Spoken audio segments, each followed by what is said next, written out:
Good morning students, कैसे हैं आप सब।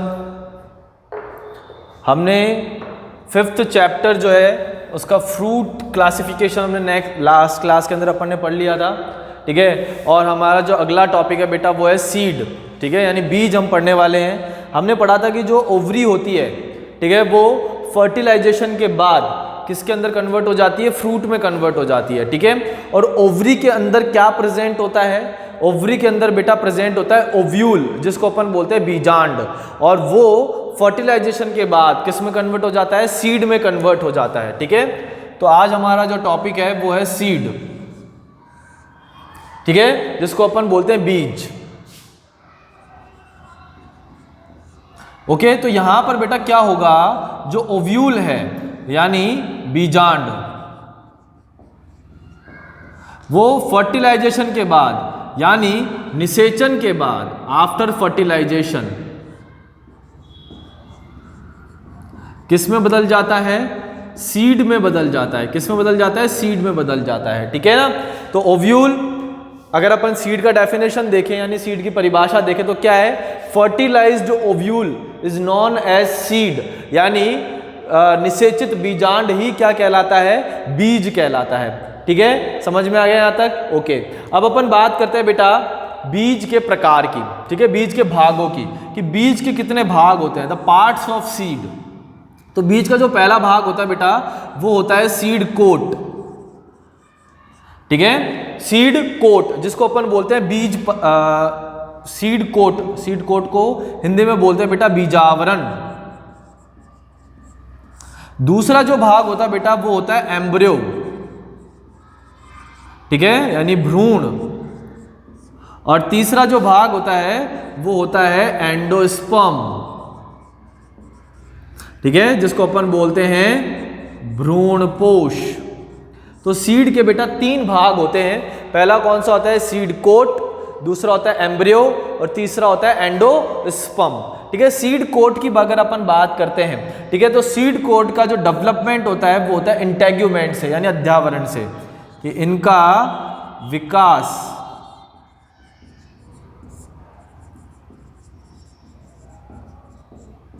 अध्यावरण से होता है, यानी they developed from integument, they developed from integument, ठीक है। अब अध्यावरण जो होते हैं ना बेटा वो 2 प्रकार के होते हैं, बाहरी अध्यावरण और आंतरिक अध्यावरण, यानी आउटर इंटेग्यूमेंट और इनर इंटेग्यूमेंट, ठीक है। अब बाहरी अध्यावरण जो होता है वो बनाता है टेस्टा, और आंतरिक अध्यावरण है वो बनाता है टैगमेन। तो टेस्टा को अपन बोलते हैं बाह्य बीज चोल,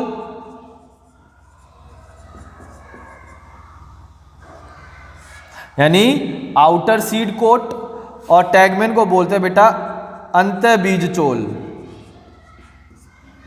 यानी इनर सीड कोट, ठीक है। तो आउटर सीड कोट क्या होता है, टेस्टा, और इनर सीड कोट क्या होता है, टैगमेन, ओके। और सीड कोट किससे मिलकर बना होता है, सीड कोट किससे बनता है, इंटेग्यूमेंट से बनता है। किससे बनता है, इंटेग्यूमेंट से। तो develop from integument, integument are of 2 types, outer integument और inner integument. Outer integument from converted into testa and inner integument converted into tegmen. Clear? The second part of seed is called embryo, यानी भ्रूण, ठीक है। तो हम भ्रूण के बारे में पढ़ रहे हैं, एम्ब्रियो के बारे में पढ़ रहे हैं। तो एम्ब्रियो जो बेटा 2 भागों से मिलकर बना होता है, एम्ब्रियो के भी 2 पार्ट होते हैं। एक होता है बेटा एम्ब्रियोनल एक्सिस,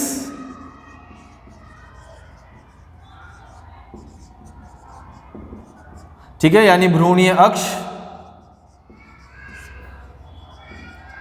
और जो दूसरा पार्ट होता है, ठीक है, वो होता है बेटा कॉटिलिडन, यानी बीजपत्र,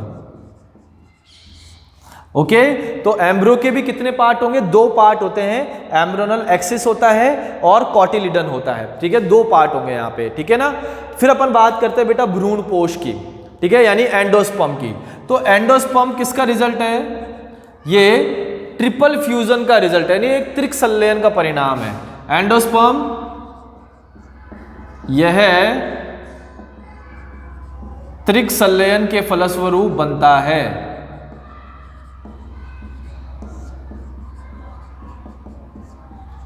यह त्रिक संलयन के फलस्वरूप बनता है। जब आप क्लास 12th में जाओगे तो क्लास 12th में chapter number 2 reproduction in flowering plant यानी पुष्पीय पादपों में जनन, उसमें देखोगे कि ट्रिपल फ्यूजन क्या होता है। ठीक है, एंडोस्पर्म की अगर अपन प्लॉइडी देखते हैं बेटा, तो एंडोस्पर्म कैसा होता है, 3n होता है। एंडोस्पर्म कैसा होता है, 3n होता है, यानी त्रिगुणित होता है। कैसा होता है ये, त्रिगुणित होता है। ठीक है, और इसका काम क्या होता है, विकसित हो रहे भ्रूण को पोषण प्रदान करना। विकसित हो रहे भ्रूण को पोषण प्रदान करना। They provide nutrition for developing embryo. Okay, तो यहां पर एंडोस्पर्म जो होता है वो रिजल्ट ऑफ ट्रिपल फ्यूजन या त्रिक संलयन का फलस्वरूप बनता है, त्रिगुणित होता है, यानी ट्रिप्लॉइड होता है, और विकसित हो रहे भ्रूण को क्या करता है, पोषण प्रदान करता है। तो ये 3 पार्ट होते हैं बेटा बीज के, सीड कोट, एम्ब्रियो और एंडोस्पर्म। ठीक है, अब अपन बात करते हैं सीड इसकी एंडोस्पर्म की बात करते हैं। ठीक है, तो एंडोस्पर्म के बेस पे यानी एंडोस्पर्म की अनुपस्थिति और उपस्थिति के बेस पे सीड जो होते हैं वो 2 प्रकार के होते हैं। ठीक है, इसको हम मिटा रहे हैं, आगे बढ़ रहे हैं।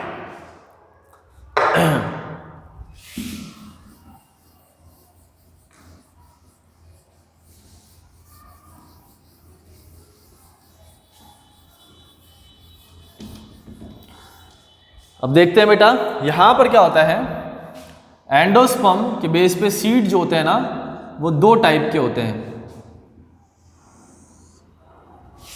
पहला है नॉन एंडोस्पर्मिक सीड, जिसको अपन बोलते हैं भ्रूणपोषी बीज।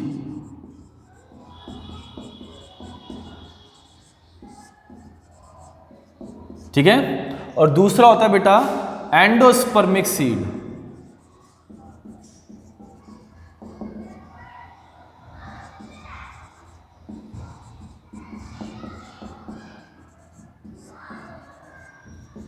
जिसको अपन बोलते हैं भ्रूणपोषी बीज। ठीक है, तो एंडोस्पर्मिक सीड के अंदर क्या होता है कि ऐसे बीज जिनके अंदर एंडोस्पर्म अनुपस्थित होता है। ठीक है, यानी जब भ्रूण का निर्माण हो रहा होता है, यानी भ्रूण विकसित हो रहा होता है, ठीक है, तब सारा का सारा एंडोस्पर्म काम में ले लिया जाता है, यानी सारा का सारा भ्रूणपोष काम में ले लिया जाता है। ठीक है, तो completely consumed endosperm during developing embryo.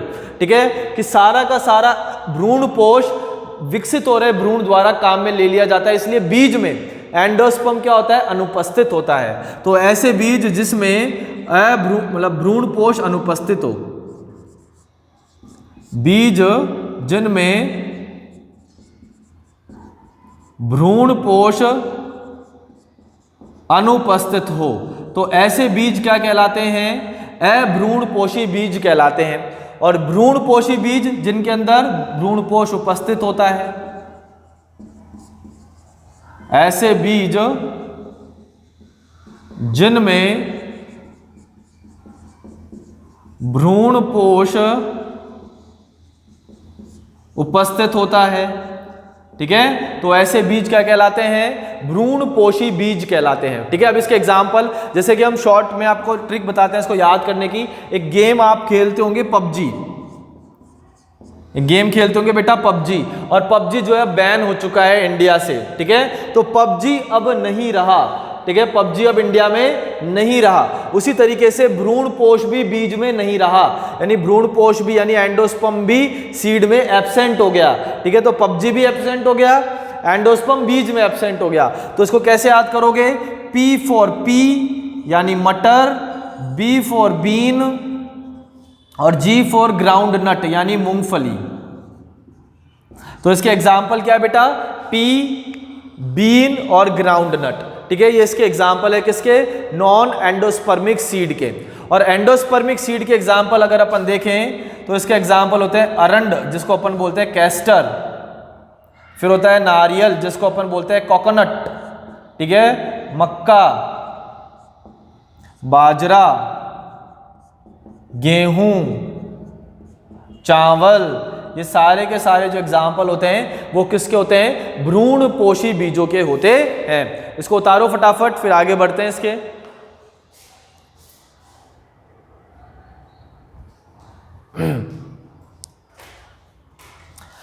अब हम नेक्स्ट जो टॉपिक पढ़ने वाले हैं वो है बेटा डाइकॉट सीड और मोनोकॉट सीड।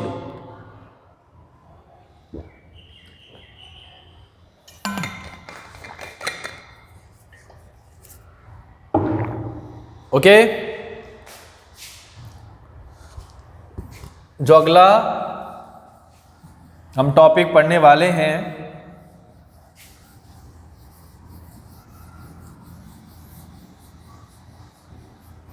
वो है मोनोकॉट सीड और डाइकॉट सीड। ठीक है, एक बीज पत्री बीज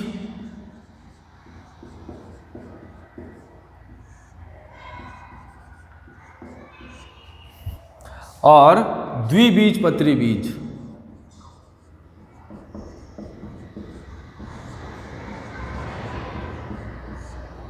ठीक है, मोनोकॉट सीड और डाइकॉट सीड दोनों के डायग्राम अपन बना लेते हैं पहले, है ना, फिर उसके बारे में अपन पढ़ते हैं।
ठीक है, तो ये वाला जो डायग्राम है बेटा वो है एक बीजपत्री बीज का। ठीक है, यानी मोनोकॉट सीड का।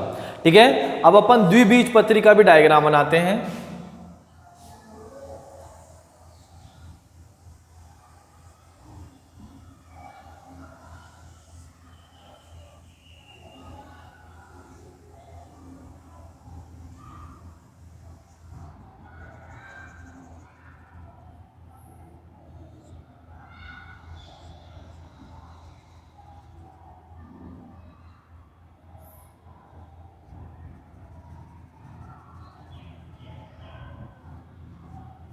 ठीक है, तो ये वाला जो बीज होता है बेटा वो होता है द्विबीजपत्री यानी डाइकॉट सीड का, और ये होता है मोनोकॉट सीड का। ठीक है, अब इसको अपन लेबल करते हैं। तो ये वाली जो परत होती है बेटा ये होती है एल्यूरोन लेयर।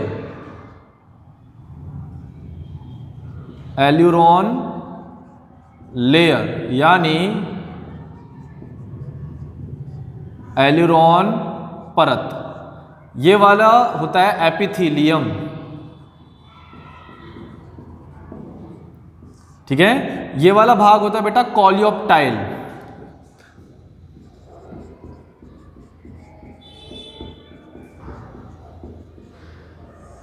ठीक है, ये होता है परांकुर जिसको अपन बोलते हैं प्लीम्यूल।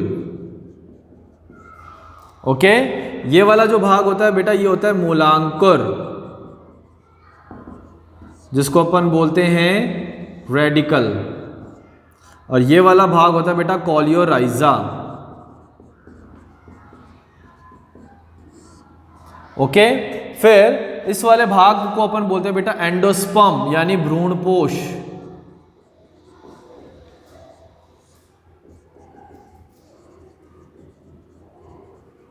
ठीक है, और ये वाला जो भाग है ये कहलाता है स्कूटेलम।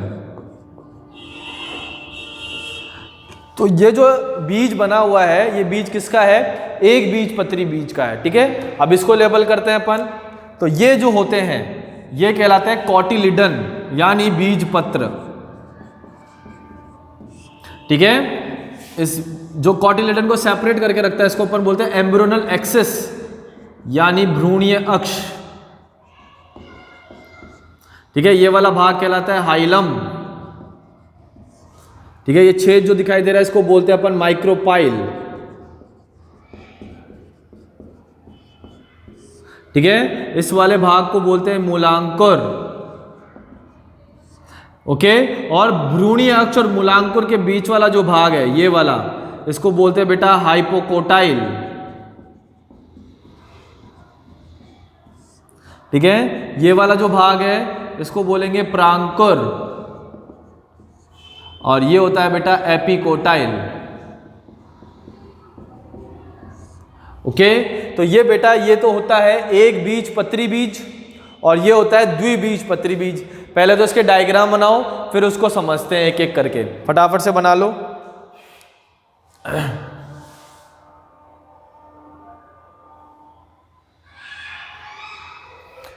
ओके, तो यहां पर ये जो मूलांकुर है ये तो क्या बनाएगा, आगे जाके रूट बनाएगा, यानी जड़ों का निर्माण करेगा। और ये जो प्रांकुर है ये किसका निर्माण करेगा, शूट का निर्माण करेगा, यानी स्टेम का निर्माण करेगा। ठीक है, उसी तरीके से यहां पर भी जो मूलांकुर है वो किसका निर्माण करेगा, रूट का निर्माण करेगा, और जो प्रांकुर है वो किसका निर्माण करेगा, स्टेम का निर्माण करेगा, यानी तने का निर्माण करेगा। ठीक है, माइक्रोपाइल इसी स्थान से ऑक्सीजन और ह्यूमिडिटी यानी नमी प्रवेश करेगी सीड में, जिससे जर्मिनेट होगा। ठीक है, अब देखो एक एक करके एक बीजपत्री और द्विबीजपत्री के अंदर अंतर पड़ते हैं। ठीक है, एक बीजपत्री बीज की अगर अपन बात करें तो इसके अंदर कितने बीज पत्र होते हैं, एक बीज पत्र यानी एक कोटिलिडन होता है। और यहाँ पे कितने कोटिलिडन आपको दिखाई दे रहे हैं, 1 और 2, यानी 2 बीज पत्र होते हैं। तो पहला अंतर क्या हो गया, इन दोनों के अंदर अपन अंतर देखें तो एक बीज पत्री में इसमें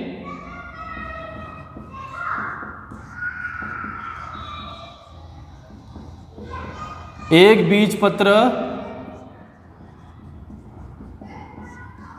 उपस्थित होता है, और इसके अंदर जो पहला अंतर वो क्या है, इसमें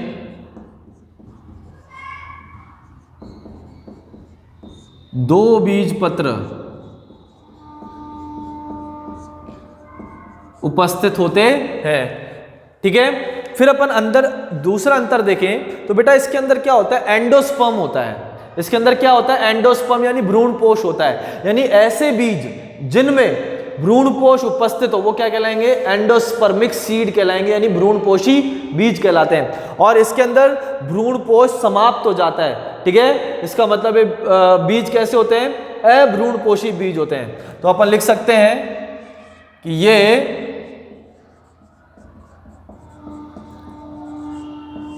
भ्रूणपोषी बीज होते हैं। ठीक है, मोस्टली, और ये अभ्रूणपोषी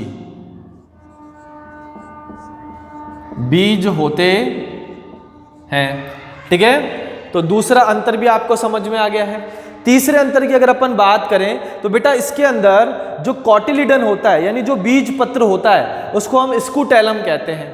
ठीक है, बाकी ऐसी टर्मिनोलॉजी द्विबीजपत्री यानी डाइकॉट के अंदर नहीं पाई जाती। तो हम यहां लिख सकते हैं तीसरा अंतर कि इसमें बीज पत्र को स्कूटेलम कहा जाता है। क्या कहा जाता है, स्कूटेलम, यानी कोटिलिडन को इसके अंदर क्या बोलेंगे, स्कूटेलम।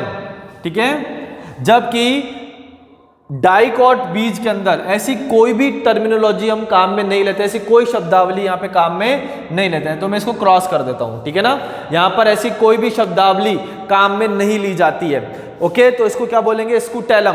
तो इस बीज पत्र को बोलते हैं बेटा स्कूटेलम, जबकि इसके अंदर बीज पत्र को स्कूटेलम नहीं कहते हैं, या फिर इससे रिलेटेड ऐसी कोई भी टर्मिनोलॉजी काम में नहीं ली जाती है। ओके, फिर हम देखते हैं चौथा अंतर।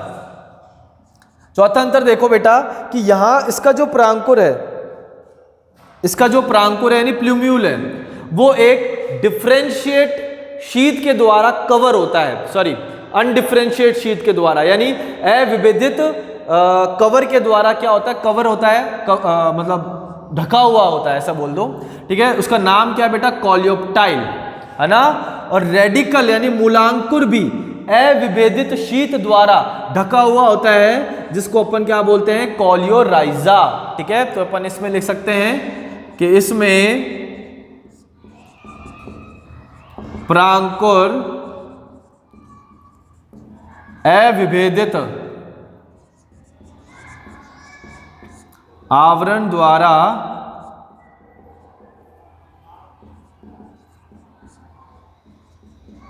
ढका होता है, उसे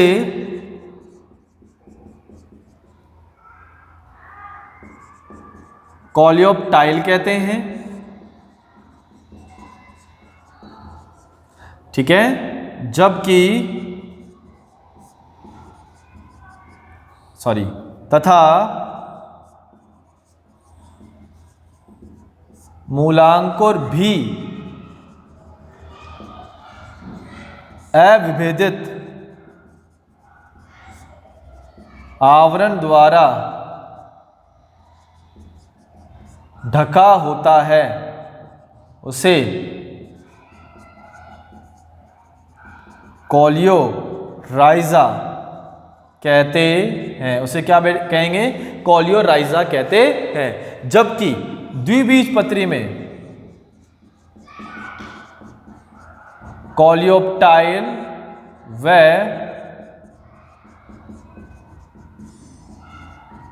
कॉलियोराइजा का निर्माण नहीं होता है, ठीक है। इसका निर्माण नहीं होगा बेटा। जो कॉलियोराइजा है इसको अपन हिंदी में बोलते हैं मूलांकुर चोल, तो आपको ध्यान आ जाएगा ना। और जो कॉलियोप्टाइल है इसको बोलते हैं बेटा प्रांकुर चोल, इसको क्या बोलेंगे, प्रांकुर चोल। समझ में आ गया है। तो ये जो अंतर है, ठीक है, ये अंतर किसके है बेटा, एक बीजपत्री और द्विबीजपत्री बीज के, ठीक है। एक और अंतर है कि जो एक बीजपत्री जो होते हैं इसमें एक बीजपत्र और बीजावरण आपस में जुड़ जाते हैं, संयुक्त हो जाते हैं, ठीक है। इसका जो पांचवा अंतर है वो हम यहां लिख देते हैं कि इसमें बीजावरण व बीजपत्र आपस में संयुक्त हो जाते हैं। किसी एक बीजपत्री बीजों में क्या होता है कि बीजावरण और बीजपत्र आपस में संयुक्त हो जाते हैं। इसका एग्जाम्पल आप गेहूं और मक्का लिख सकते हैं, जबकि ऐसा इनमें नहीं होता है, ठीक है ना, ऐसा इनमें नहीं होता है। तो केवल और केवल ये किस में पाया जाता है, एक बीजपत्र में पाया जाता है कि किसी एक बीजपत्री बीजों में बीजावरण और बीजपत्र आपस में संयुक्त हो जाएंगे, जैसे गेहूं और मक्का, जबकि द्विबीजपत्री पादपों में ऐसा नहीं होगा, ठीक है। तो ये अपना जो है सीड का वाला पार्ट जो है वो कंप्लीट हो चुका है। क्लियर। अब हमारे जो है एनसीईआरटी के अंदर फैमिली दे रखी है बेटा, 3 फैमिली। एक दे रखी है सोलेनेसी, एक दे रखी है आपके फैबेसी और एक दे रखी है लिलिएसी, ठीक है। इन तीनों फैमिलीज को हमको करना है, ठीक है ना। इसके लिए हमको फ्लावर के बारे में पता होना चाहिए, पूरा चैप्टर पता होना चाहिए, क्योंकि पूरे चैप्टर का समरी इसी में है। सारी टर्मिनोलॉजी अपन इन तीनों फैमिलीज के अंदर पढ़ेंगे, इसलिए आप लोग जो है पूरा चैप्टर रिवाइज करके आओ। अगले दिन यानी अगली क्लास के अंदर हम लोग फैमिली पढ़ेंगे, तो सारी टर्मिनोलॉजी आपको पता होनी चाहिए। फिर हमको एक फ्लोरल डायग्राम बनाना है, यानी पुष्पीय चित्र बनाना है। पुष्पीय चित्र बनाने के लिए पुष्पीय सूत्र होता है, ठीक है। और पुष्पीय सूत्र के लिए बहुत सारे चिन्ह जो है रिप्रेजेंट किए गए, उनके बारे में भी अपन पढ़ेंगे, ठीक है। तो इसके लिए आप लोगों को क्या करना है, पूरा चैप्टर रिवाइज करना है, क्योंकि सारी टर्मिनोलॉजी इन 3 फैमिलीज के अंदर आने वाली है। पूरे चैप्टर को हम इन 3 फैमिलीज के अंदर पढ़ लेंगे। क्लियर। तो आप रिवाइज करके आना। Okay, thank you so much, कल मिलते हैं।